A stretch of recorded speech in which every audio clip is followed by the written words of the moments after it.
The story starts with a girl named Hee Jeong-ha telling our protagonist, Soo-hyuk, that she is a regressor. Well, they are both drunk, and he just thinks that she is babbling nonsense, so he gets up to go home, but Hee Jeon stops him, and she is insistent that he hear her out. Soon, there will be a tower of trials on Earth, and she wants him to remember 3 things about it. The first time, Soo-hyuk does not believe her, so she repeats the 3 rules and elaborates on them. First, never open the status window. It may lead to regression and is basically meaningless in the long run. Second, make a contract with the shabbiest looking god before reaching the 6th floor. Up until the 5th floor, a lot of gods will offer him sponsorship contracts, but he should not sign any of them until he reaches the resting area after the 5th floor and finds the shabbiest looking god there. And third, no matter what happens during talent enlightenment, he must only pick a weapon like a sword, spear, or axe. If he grabs anything long distance, like a bow, wand, or magic artifact, she will herself come and kill him. But Soo-hyuk does not understand the 3rd rule.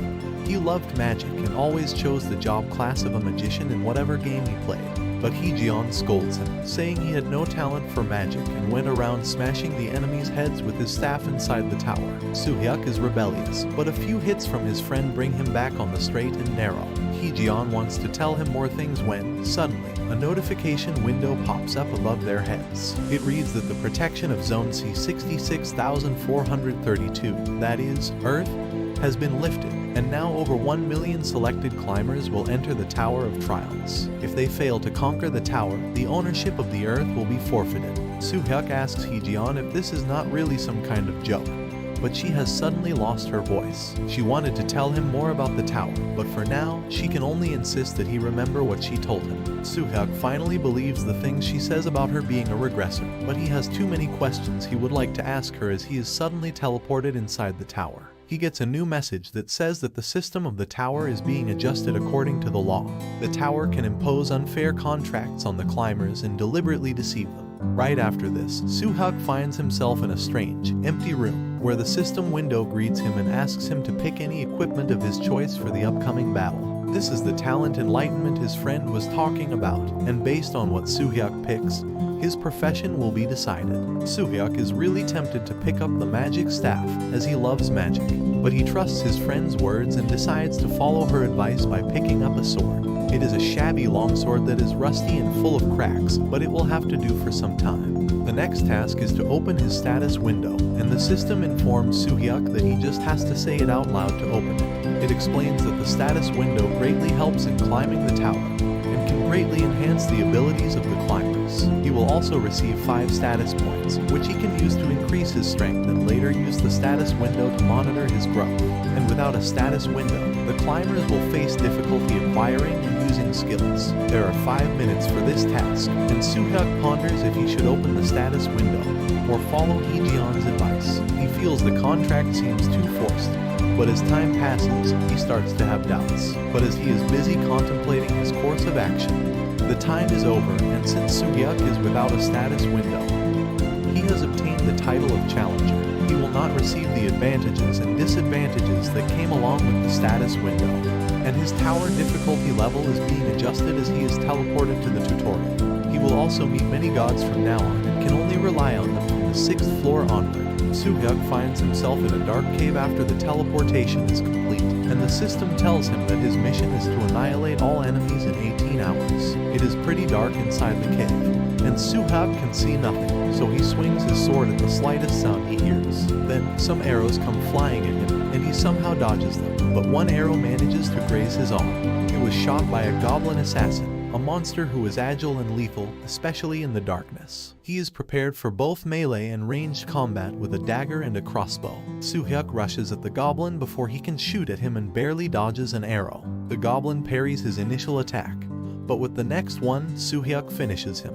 He is glad that he killed his first enemy, but it is not time to celebrate, and he wants to take the goblin's weapons. But just as he bows down to pick them up, he feels dizzy and weak, and collapses because of the poison from the goblin's attacks. Soo-hyuk gets some strength and agility stat boosts for killing his first enemy, and also gains level 1 toxic resistance as he wakes up. But he finds out that he was unconscious for about 5 hours because of the poison. He picks up the dagger and the crossbow and leaves to find and eliminate other enemies. On the way, Soo-hyuk steps on a few traps but is now fast enough to dodge the arrows released this way.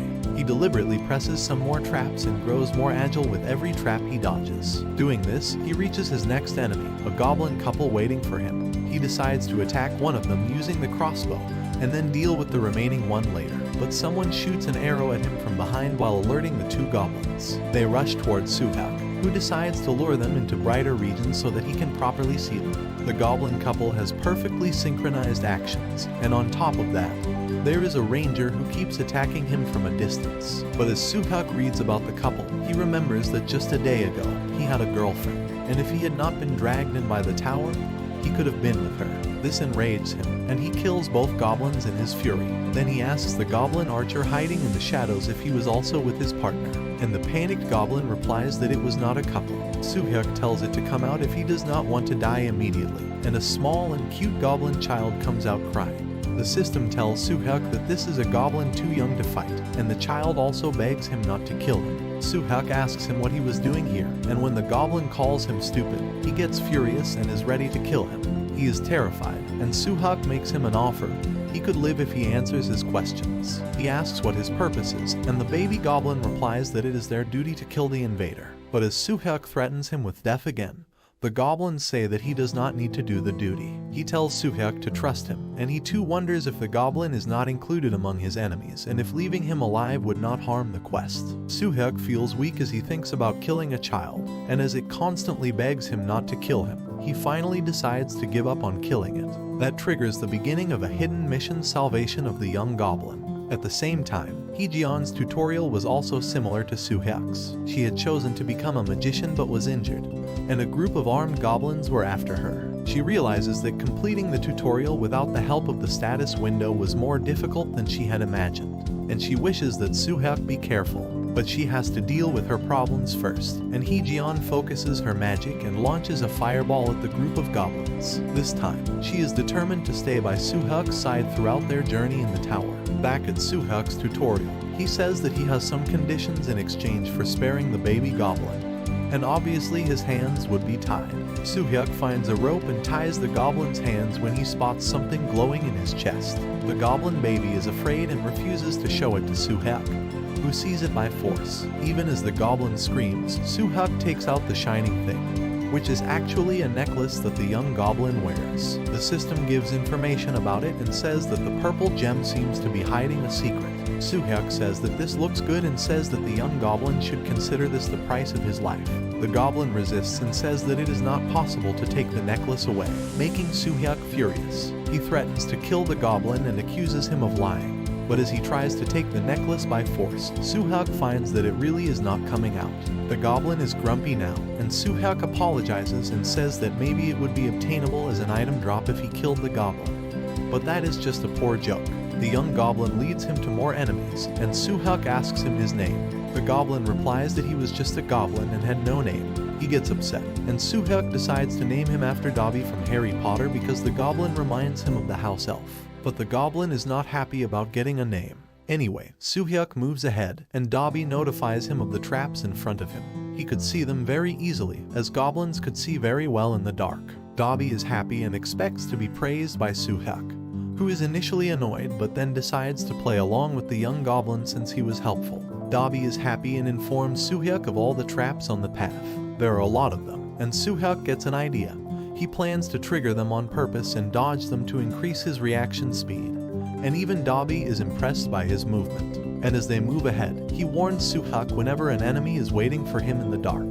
But Soo-hyuk has been walking for over 2 hours and has not yet reached the end of the cave. He is tired and weak, and he asks Dobby if there are more enemies in front of them. But Dobby tells him that they have arrived at their destination, a well-lit passageway leading to a closed door. Soo-hyuk and Dobby are both nervous, and the system asks Soo-hyuk if he would like to enter the boss room. It has been 11 hours since he found himself inside the cave, and now Soo-hyuk feels excited to enter the room to face the boss. But before entering it, he asks Dobby if he knows what is going on inside the room. Dobby says he knows nothing, and Soo-hyuk says that he seems suspicious. But Dobby angrily shouts at him, saying that Soo-hyuk was mentally sick.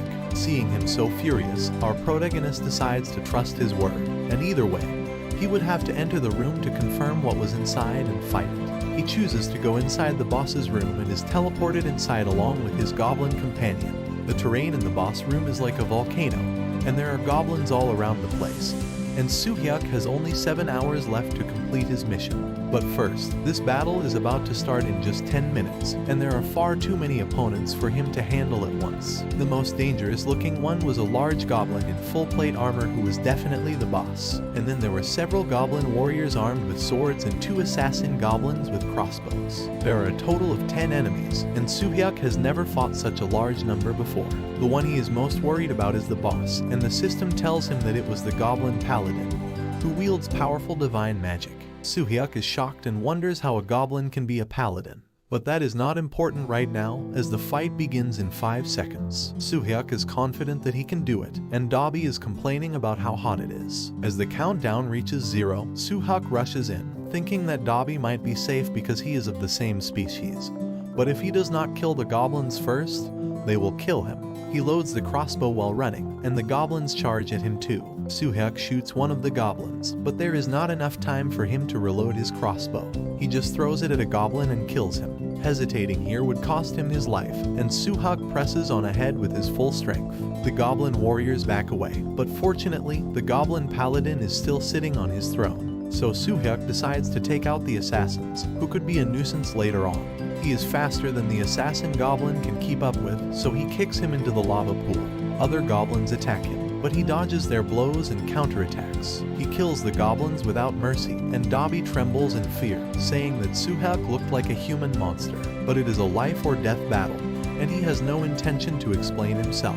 And the paladin not coming down from its throne irritates Soo-hyuk, and he takes that feeling out on the goblin warriors. He kills them all in a frenzy, thinking that goblins were the weakest monsters in the fantasy universe and could not pose a problem to him. Now that he has finished all the soldiers, Soo-hyuk stares at the boss, who gets up from his throne at last. As the goblin paladin draws his sword and shield, Soo-hyuk is quite tired and thinks that this is too much. His equipment was a shabby sword, and he could not hope to do much with it, while the gear of the boss looked quite amazing. The goblin paladin compliments him, saying he fought well for a human, but now he is sure that Soo-hyuk will meet his death at his hands. Soo-hyuk taunts him, and the boss rushes towards him. He swings his sword, but Soo-hyuk dodges his attack and even finds a huge opening in his defense. He takes this opportunity and quickly moves behind the paladin to deliver a powerful blow.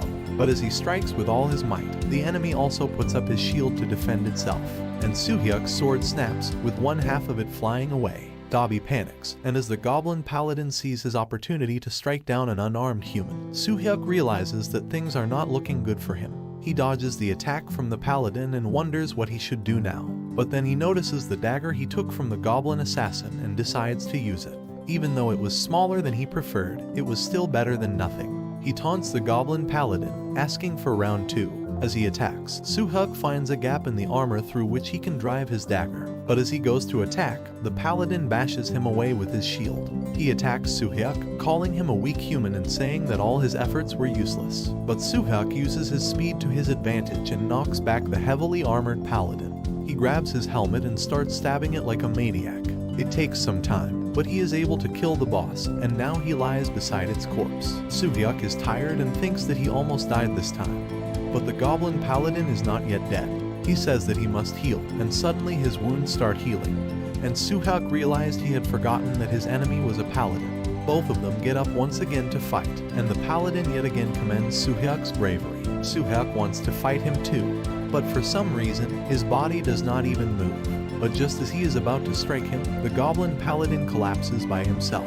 Soo-hyuk wonders what happened, and the system tells him that the goblin assassin's dagger did great damage to the enemy, and that the goblin's handmade poison was also applied to him. Soo-hyuk is happy and teases the paladin, who is struggling to even move his body now. But he is about to cast a purifying spell, and Soo-hyuk attacks him again before that. He kicks the paladin's head and almost breaks his leg doing that. The paladin groans in pain and curses him, but Soo-hyuk stabs him to death, this time for sure. He is happy and confident that he has defeated the boss at last.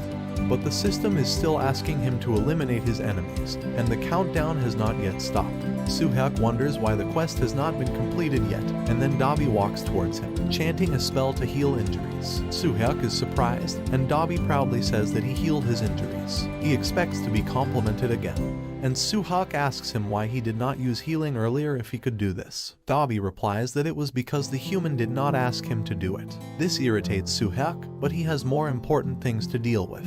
He says that a small problem was still left. He killed all the goblins, so why was the quest screen still here? Dabi panics and tells Soo-hyuk to believe him. He was not an enemy. Soo-hyuk believes him and is yet again just messing around, but he wonders if any other goblins survived. That does not seem likely, and Soo-hyuk wonders if he will really have to kill Dabi. But then he thinks that there was something strange. The necklace Dabi was wearing did not come out even when he used force, and he thinks that the necklace was a hidden piece. Soo-hyuk tells Dabi to give him the necklace, and he replies that it does not come off. But Soo-hyuk scolds him and tells him to lie down if he does not want to die. The terrified Dabi reluctantly lies down with the purple stone out. Then, Soo-hyuk picks up a sword and tells him not to move around too much if he wants to live. He stabs the stone with the sword and breaks it, releasing the tremendous energy stored inside it. Soo-hyuk asks Dabi if he is okay and finds him senseless as the pillar of energy surrounds him and he begins to glow golden. Soo-hyuk asks him if he is his Dabi, and then he lands on the ground again, saying that Goblin Pendrick thanks his human benefactor. Soo-hyuk is confused, and then Dabi mutters something he does not understand. But then the system tells him that he has completed the first floor of the tutorial.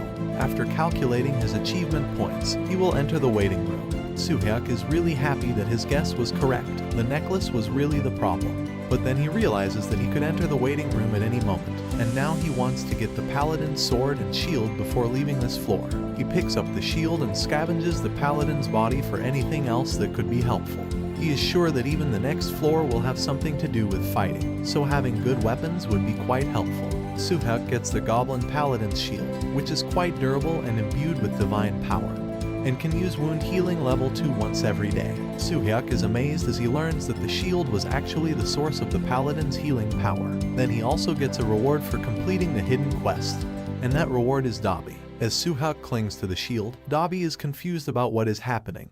Just a moment ago, his body did something he did not understand. But then, Soo-hyuk realizes that he got Dabi as a reward, and he thinks that it is a worthless reward. The system tells him to go to the waiting room now, and he is automatically teleported there. After defeating the goblin boss, all his stats have increased by 2, and some have increased even further. Also, the system tells him that the 5th class god Golden Flash Pendrick, who was imprisoned under the agreement with the 1st class god Carl Line, was released by his act. Soo-hyuk is now in the rest room, which has basic food, water, and resting facilities. He is not satisfied with these rewards but thinks that at least he is alive and well, and all his fatigue and injuries seem to have been completely healed. The system tells Soo-hyuk that he can now enter into sponsorship contracts with level 1 gods, which will allow him to learn abilities and unlock achievements. The system tries to convince him that entering into a contract will be very helpful to him in the future, but Soo-hyuk has already made up his mind to follow what Hee-jeon had told him. One by one, many level 1 gods offer him scholarships, and even though they have impressive names, Soo-hyuk knows they are not high-level gods. They could only give him poor abilities, and he decides to wait until the 5th floor to get better ones. About 12 hours remain for the second trial to begin, and Soo-hyuk gets a glass of water and a piece of bread. He is starting to feel hungry since he has been in the tower for about 10 hours now, but before he can start eating, Dabi screeches, saying he also needs food. Soo-hyuk is surprised to see that he actually came with him and decides to split the food. He gives the bread to Dabi to take a bite, but instead, he swallows it whole and even licks Soo-hyuk's hand clean. But thankfully, the water and food in the resting room are unlimited, so both of them can eat to their heart's content. Soo-hyuk asks him what he said back in the boss's room, and Dabi replies that he said that the goblin god Pendrick was sealed in the necklace. Soo-hyuk asks him more questions and learns that the necklace was a holy item from god Pendrick that he bestowed upon his goblin saint. He is shocked to realize that Dabi was a saint, and even though he saved a god, he only got him as a reward, as he thinks that the difficulty of the first level is too high. He thinks about how Hee-jeon was doing. Since she was a regressor, she must have had it easier than him. And thinking about that, Soo-hyuk falls asleep. Meanwhile, Hee-jeon is also in the waiting room, and she has received a sponsorship offer from the level 5 god, the Lord of 5 Chariot Wheels, even though she was in the waiting room after the first floor. But she is not happy that she ended up on the first floor again. It seemed that regression had made her weaker, but this situation could not have been avoided, and Hee-jeon rejects the offer of the level 5 god. She is determined to show the gods that she will not obey their choice. Meanwhile, Soo-hyuk has now entered the second floor of the tower, and he has to eliminate all enemies here within 10 minutes. It is yet again a cave, but it is different from the first floor and is well lit. Soo-hyuk walks straight and comes to a fork in the path, and since he does not have too much time, he wants Dobby to ask his god about the right way. But Pendrick does not answer his question, and Soo-hyuk just decides to follow his heart and make an arbitrary choice to go left. Dobby is excited to clear the cave, and Soo-hyuk notices for the first time that he is also living a tough life, and since he was the saint of a god, he must fight for him too. He tells Dobby to stay behind him as there might be traps, but they do not encounter anything on the way. Only the slopes are getting steeper, and there is no trap or enemy to be seen. So Soo-hyuk decides to go back, and at that very moment, he steps on a trap. At first, nothing happens, and both of them wish that the trap was just broken. But that is just wishful thinking, and the trap turns out to be a giant boulder rolling towards them. Soo-hyuk does not want to be crushed under it, so he tells Dobby to run away as fast as he can. On the other side, Hee-jeon is also at the fork in the cave, and she decides to go right as she is sure this is the correct way. But she can only think about Soo-hyuk and whether he is okay. If he picks up a close-range weapon, the difficulty level of the boss will be higher. But then she wonders if he even knows that she worries about him so much. When they were drinking earlier because of his breakup, she congratulated him that he finally got rid of that terrible girl. But he was too sad because he still had feelings for his ex, and this made Hee-jeon jealous as Soo-hyuk did not realize that she liked him.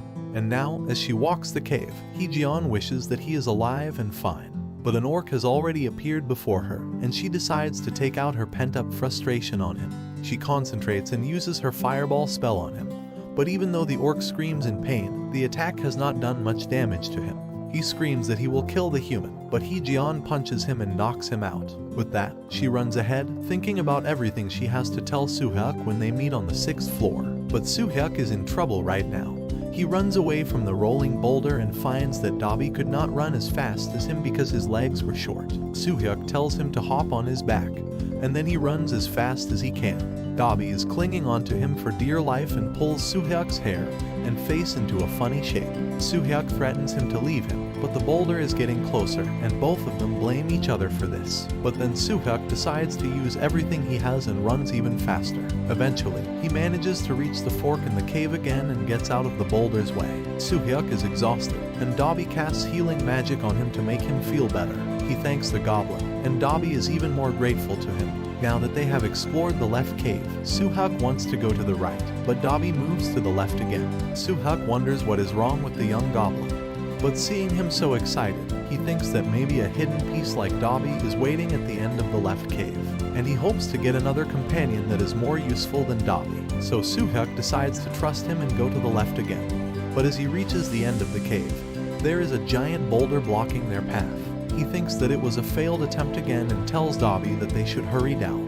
But Dobby has found something useful, and as he presses a tile on the ground, the boulder moves to the side, and another cave hidden behind it is revealed. Soo-hyuk is overjoyed and hugs Dobby, saying he is the best. There he finds an orc statue and a powerful-looking weapon in front of it. It was the thunder mace of the orc Karaksh, which has lightning seeping out of it. Even though it was an old weapon, it was a masterpiece and would not harm its user. Soo-hyuk rushes to collect this amazing loot. But suddenly the orc statue starts to crack, and a real orc hidden inside it comes out and roars loudly. Soo-hyuk is terrified as he realizes what is going to happen now. The system tells him that this was the hidden mission on the 2nd floor, Forgotten Tomb of Orc Warrior Karaksh. Karaksh attacks Soo-hyuk first, who dodges and puts up some distance between them. But by the time he has regained his composure, he realizes that the mace was closer to the orc, who would definitely use it. Karaksh rushes at Soo-hyuk, wildly swinging the mace, and the former thinks that blocking would be better than just dodging the attack. But that turns out to be a wrong assumption, as Soo-hyuk is pushed back by the hit, and the electricity from the mace has made his arm numb. So he decides to attack the orc before he can attack. But the electricity is strong enough to stun him for a few seconds, and the orc takes advantage of that to pummel him with all his strength. Soo-hyuk somehow blocks it using his shield, but he has taken too much damage and is now in pain. He uses the healing magic of the shield because Dabi is too far away from him to use his healing spell. He can only cheer him from some distance, and Suhak yells at him to come closer and help him. But then the orc warrior attacks him again, and Suhak realizes he has to fight him alone. He wonders how to defeat someone who is stronger and faster than him and also possesses better equipment. And as Karaksh attacks him again, Suhak realizes that his attack pattern was simple and easy to read. He dodges all his attacks and decides to try something risky to win this fight. Suhak goes near a wall and taunts Karaksh, calling him dumb and an idiot. The orc warrior was already enraged, and now he rushes at Suhak without thinking anything. The provocation has worked, and now Suhak can carry on with the rest of his plan. He dodges the first attack from the orc and then takes advantage of the gap in his defense to quickly slash him.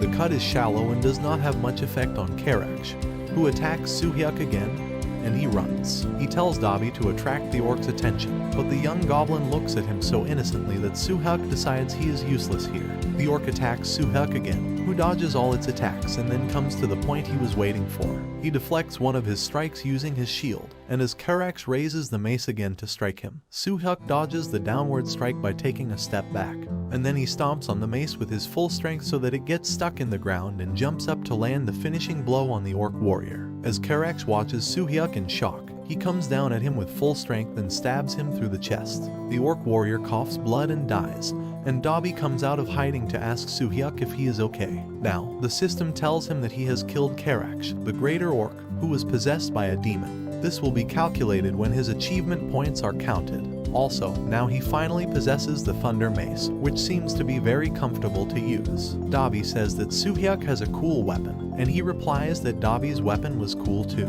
It was the old sword Suhak had taken from the Goblin Paladin and used to fight the orc, and Dabi is really happy too. He spots some enemies in front of him, a group of orc warriors who have come to fight Suhak. But now that Suhak has already taken care of the hidden boss, these enemies are nothing to him. He takes down 2 orcs with just one strike of his mace, and now the remaining 2 are scared. He decides to try his luck like he did with Dabi on the first floor and see if he can find any hidden pieces. He asks the orcs if they want to live, but they attack him and Suhak finishes them off.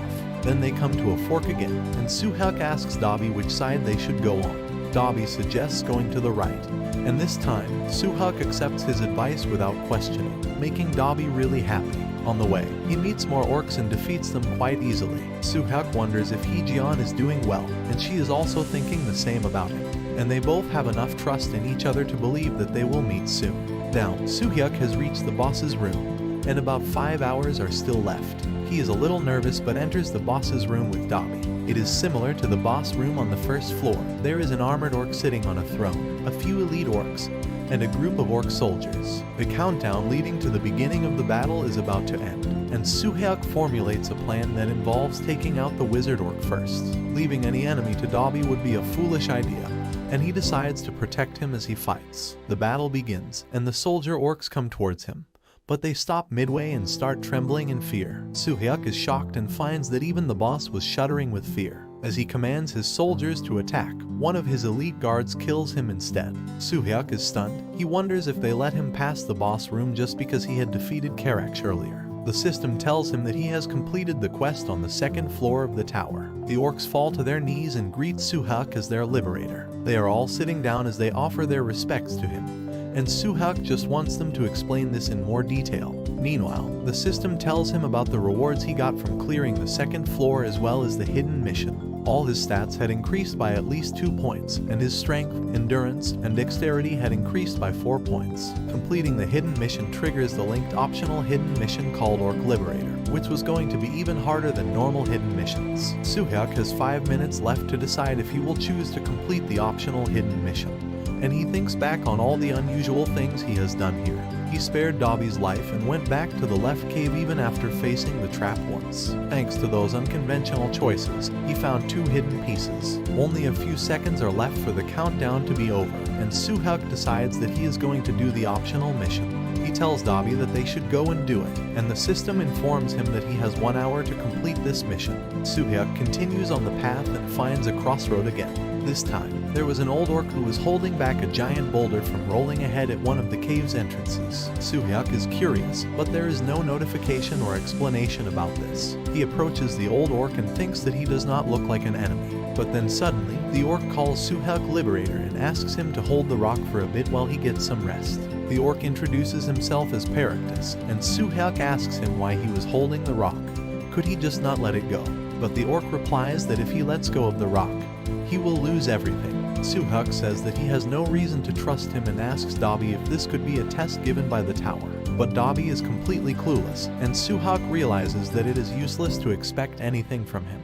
He asks Perictus if he can hold the rock after he comes back from exploring the right cave, but the orc's silence means refusal, and the frustrated Soo-hyuk decides to help him. He takes over the stone and sees Perictus smiling, which makes him feel suspicious of his intentions. And just as Perictus lets go of the rock, Soo-hyuk feels its overwhelming weight behind him, which will crush him if he loses focus for even one moment. Soo-hyuk wonders if he just walked into a trap and is now being sacrificed, and Perictus thanks him with a creepy smile. But the rock is so heavy that he cannot even reply to him. The orc tells him to hold on to the rock for just a moment and to not let it go no matter what happens. Then he turns to Dobby, calling him the child of Pendrick, and asks him to come along. Dobby readily accepts and goes with Perictus, and Soo-hyuk feels betrayed.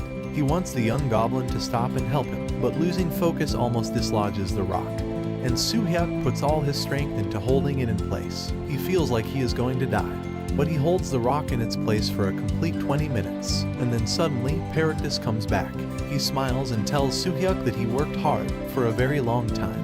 The orc had held the rock back, and thanks to the Liberator, he was able to have a moment of rest. And here was Soo-hyuk's compensation for it, a shining emerald necklace. He thanks Soo-hyuk for letting him have a moment of rest and then takes over the job of holding the rock again. Soo-hyuk falls to his knees tired and learns that the necklace, called Perictus's Wool Necklace, contains an unknown power and boosts his fortitude and combat focus by 5 levels each. Soo-hyuk thanks the orc and notices that he has a ring now, and that was probably why he went to the other cave. Soo-hyuk decides to leave the cave when he notices that Perictus just moved the rock backward. The system tells him that he has completed the optional hidden mission and will now be moved to the waiting room. But before going, Soo-hyuk does one last thing. He pushes the rock with all his might, hoping to reduce the burden of the orc as much as he can. Perictus smiles and thanks the Liberator, promising to repay his debt one day. And with that, Soo-hyuk is teleported to the waiting room, where the system gives him all the achievement points for the missions he has completed. He has obtained a total of 44,000 achievement points for the first 2 floors, and as he lands in the waiting room, the system tells him that his stats have greatly increased now, especially his strength and agility. Along with that, the Class 5 God Wolf Guardian was freed from the first class God Cal Leon. With this, the video ends. It seems like an interesting adventure that hides many dark secrets is waiting for Soo-hyuk. Will he safely reunite with Hee-jeon? And what will they do once they meet? What is the deal with the gods, and what do they want from the people who have entered the tower as climbers? What will happen in the next few floors, and what kind of power-ups will our hero get? There are many more questions like these, but we can only find the answers once we read the next chapters of this manhwa. So tell us your views in the comments, and leave a like if you enjoyed this story. Also, subscribe to our channel for more videos like this.